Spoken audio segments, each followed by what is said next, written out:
తెలుగు రాష్ట్రాల్లో కర్నూలు బస్సు ప్రమాద ఘటన సంచలనం సృష్టించింది. అసలు ఈ ప్రమాదానికి కారణం ఏంటి? పోలీసుల విచారణలో ఏం తేలింది? డెడ్ బాడీల అప్పగింత ఎప్పటి వరకు పూర్తయ్యే ఛాన్స్ ఉంది? బస్సులో ఉన్న మొబైల్ ఫోన్లు పేలడమే ప్రమాదానికి తీవ్రతకు కారణమా? బైకర్ తాగి టూ వీలర్ నడిపాడా? సీసీ కెమెరా ఫుటేజ్లో ఏం బయటపడింది? కర్నూలు బస్సు దగ్ధం ఘటనలో కీలక విషయాలు బయటకొస్తున్నాయి. సీసీ ఫుటేజ్లో బైక్ పై శివశంకర్తో పాటు ఉన్న ఎర్రస్వామిని ప్రశ్నిస్తున్నారు పోలీసులు. ఎర్రస్వామిది తుగ్గలి మండలం రాంపల్లి. ప్రమాదానికి 13 నిమిషాల ముందు అంటే తెల్లవారుజామున 2:22 పెద్దటేకూరు పెట్రోల్ బంకుకొచ్చాడు బైకిస్ట్ శివశంకర్. అతని బైక్ పై వెనుక సీట్లో ఎర్రస్వామి ఉన్నాడు. 2:26 వరకు అక్కడే ఉన్నాడు శివశంకర్. 2:39 పెట్రోల్ బంకును ప్రమాదానికి గురైన వి కావేరీ ట్రావెల్స్ బస్సును క్రాస్ చేశాడు.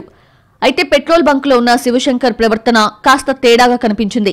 బంకు నుంచి వెళ్తున్న సమయంలోనే బైక్ స్కిడ్ అయి పడబోయాడు కూడా. తాగి డ్రైవింగ్ చేసినట్టు అనుమానాలు వ్యక్తమవుతున్నాయి.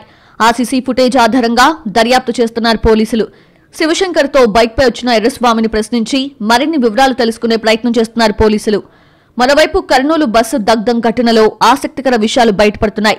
Vemuri Kaveri travels bus luggage క్యాబిన్లో తరలిస్తోన్న వందల మొబైల్ ఫోన్స్ పేలటం వల్లే ప్రమాద తీవ్రత పెరిగిందని ఫోరెన్సిక్ బృందాలు ప్రాథమికంగా గుర్తించాయి. భారీ ప్రాణ నష్టానికి దారితీసిందని అంచనా వేశారు.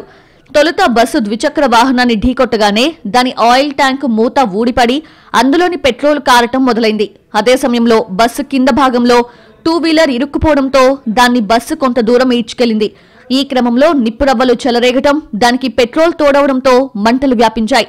ఇవి తొలుత లగేజ్ క్యాబిన్ కంటుకున్నాయి. అందులోనే 400కు పైగా మొబైల్ ఫోన్స్ తో కూడిన పార్సిల్ ఉండటంతో అధిక వేడికి ఆ ఫోన్ల బ్యాటరీస్ అన్ని ఒక్కసారిగా పేలాయి. ఆ మంటలు లగేజ్ క్యాబిన్ పై భాగంలోని ప్రయాణికుల కంపార్ట్మెంట్ కు వ్యాపించాయి. దీంతో లగేజ్ క్యాబిన్ కి సరిగ్గా పైన ఉండే సీట్లలో బెర్తుల్లో ఉన్న వాళ్లకు తప్పించుకునే సమయం లేకుండా పోయింది.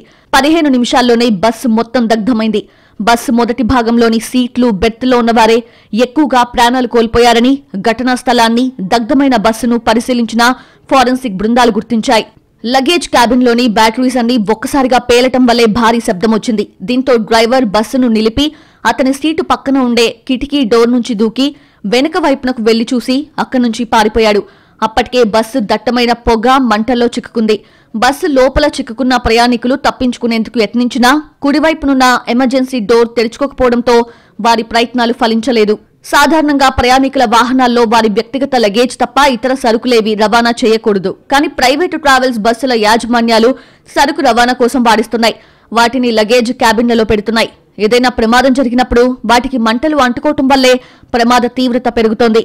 కర్నూలు ఘటనలో కూడా ప్రమాద తీవ్రత పెరగటానికి మొబైల్ ఫోన్ల పేలుడే కారణమని ప్రాథమికంగా తేలింది. సాధారణంగా మొబైల్ ఫోన్ల పైభాగాన్ని ప్లాస్టిక్ తో, బ్యాటరీస్ లిథియంతో తయారు చేస్తారు. ఇక బస్సు ప్రమాదంలో సజీవ దహనమైన వారి మృతదేహాల అప్పగింత ఆలస్యమయ్యే అవకాశం ఉంది. 19 మంది మృతదేహాలు కర్నూలు ప్రభుత్వాసుపత్రిలోని మార్చురీలో ఉన్నాయి. మృతదేహాలు గుర్తుపట్టలేనంతగా కాలిపోవడంతో DNA పరీక్షల తరువాతే కుటుంబ సభ్యులకు అప్పగించాలని నిర్ణయించారు. ఇప్పటిదాకా 16 మృతదేహాలకు సంబంధించి DNA శాంపిల్స్ ఇచ్చారు కుటుంబ సభ్యులు. ఆ శాంపిల్స్ ని అమరావతిలోని ఫోరెన్సిక్ సైన్స్ ల్యాబ్ కి పంపించారు. మిగతా 3 మృతదేహాలకు సంబంధించి శాంపిల్స్ ఇంకా కలెక్ట్ చేయలేదు. కుటుంబ సభ్యులు ముందుకొచ్చి శాంపిల్స్ ఇస్తేనే DNA మ్యాచింగ్ చేయటం సాధ్యమవుతుంది. లేదంటే మృతదేహాల అప్పగింత మరింత ఆలస్యమయ్యే అవకాశాలు కనిపిస్తున్నాయి.